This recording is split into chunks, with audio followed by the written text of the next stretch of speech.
The other day, I asked my class a question. I told them I took a cold shower this morning, and then I asked them, do you know why? And nobody guessed it. So I told them because my ego did not want to. And that is what discipline actually is. Discipline is the ability to do what your ego does not want to do. It's not about the cold water. It's about who's actually running the show inside of you. Most people think discipline is about willpower or grit or just being a tough person. That is not all there is to it. It's about which part of you is in charge. So today I want to give you 5 things that I've learned about real discipline, the kind that actually changes the direction of your entire life. So if you've ever set a goal, built a habit for a few weeks, and then watched it quietly fall apart, this one is for you. Discipline is not a personality trait.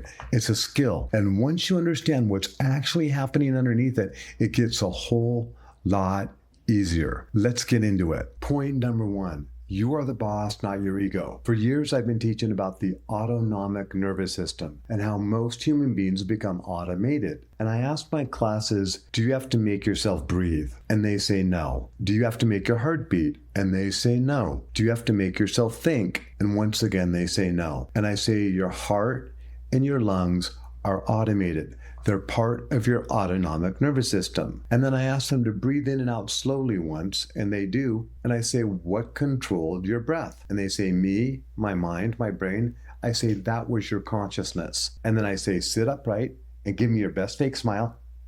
And I say, what controlled your body language? And they say, my consciousness. And I say, now go ahead and direct your thoughts to something that makes you feel good. And I say, what controlled your thoughts? And they say, my consciousness. And I say, yes. And you want to make your consciousness the boss. And then I say to them, who's the boss? And they say, I'm the boss. Who's the boss? I'm the boss. And whenever you display discipline, you have your new boss identity that overrules your ego. So when your ego doesn't want to take the cold shower, the boss identity says, no, you're going to take the cold shower. It's going to wake you up. It's going to reset you. There's health benefits attached to cold showers. Or whenever you exhibit a discipline, you use the boss identity. So the more conscious you are, the more capabilities you have. So your boss identity is your consciousness. You want to empower your consciousness because that is going to give you capabilities. By the way, your ego is not going to like the new boss. Point number 2, discipline plus consistency will change your existence. It will change your timeline. Years ago, I heard this simple saying, discipline plus strategy equals success. That may be true. I can see logic in it, but discipline plus consistency will change your existence. Your habits make your life. It takes discipline to instill a new habit.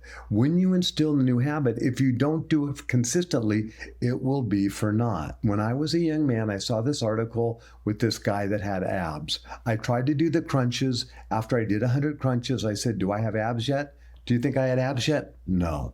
A week later, did I have abs? No.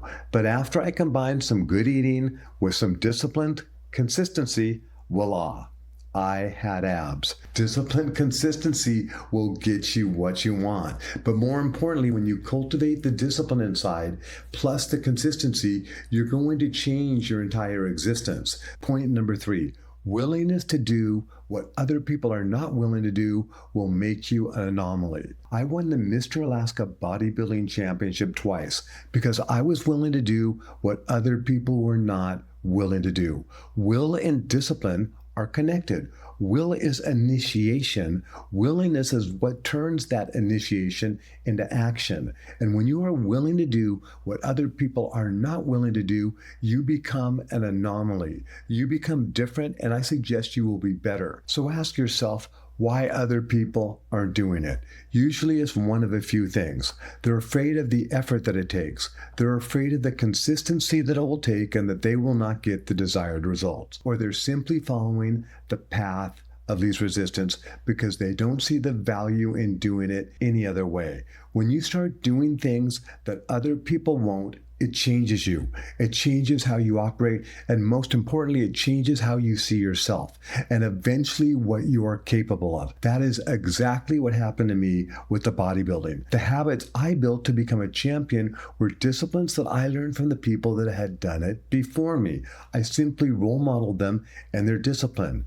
I did not invent willingness. I borrowed it. Then I practiced it until it became mine. Point number 4, discipline tied to a value can make discipline effortless. Devotion is love and discipline tied together. When you're doing something that you love, it does not feel like effort. So this gives discipline a whole new connotation. Sometimes when they think about discipline, that it's going to be drudgery, it's going to be painful. But what if you actually love discipline? What if you actually really were thoroughly enjoyed doing these new tasks? I talk about the game of life, or more importantly, kicking ass in the sacred game of life. And people might say to me, what does that even mean? Well, it means whatever you want it to mean. It's subjective. But what it means to me is when I die, if I have a bunch of regrets, I didn't kick ass. So this means I want to live and die regret-free. So the next question is, what would I regret? Well, I think I would regret not being present with the people that I love the most. Not being present with my child, being checked out and pretending to be there, not being present with my wife. Another thing I would regret is really not seeing how much I could show up for life, seeing how in I was, how much could I engage. And the other thing that I would regret is not evolving. Let's see how conscious I can become. Let's see how emotionally regulated I can become. Let's see how curious I can become. Let's see how much I can enjoy it. Let's see how much I can love other people. So evolution of self. So the 3 values are connecting with people and being present, having the ability to really show up for life. And the third one is evolution of self. So when I get a discipline that supports any one of these 3 values, you might say it's a devotion. I am devoted to learning to master the skill of emotional regulation. I am devoted to evolution of myself. I am devoted to truly loving the people that I love. So now my discipline is effortless. And this is a hack for discipline. Learn to be devoted and tie your disciplines to your values. Point number 5, the all-in feeling. Here's something I've noticed about myself over the years. When I go all in on a day, when I really give it everything that I have, I feel good about that day, even if the day was hard. Because when I half-ass parts of my life, I don't feel as good even if the day was easy. There's something in that. Either you're fully present in your whole life or you're not. It's that simple. And your body and your mind know the difference whether you admit it to yourself or not. Here's the question I have for you. Who is the boss? That's right, you're the boss. This is what I want your new boss identity to do. To pick one discipline and commit to doing it consistently so you can prove it out because your consciousness decided to do it, because you know that you are worth it. If you appreciate me making this type of content, gently tap that like button. And if you want to keep going with me, hit subscribe and join the Becoming Diamond community, because we are not here to avoid pressure. We are here to embrace it. We are building strength and we are turning snowflakes into diamonds.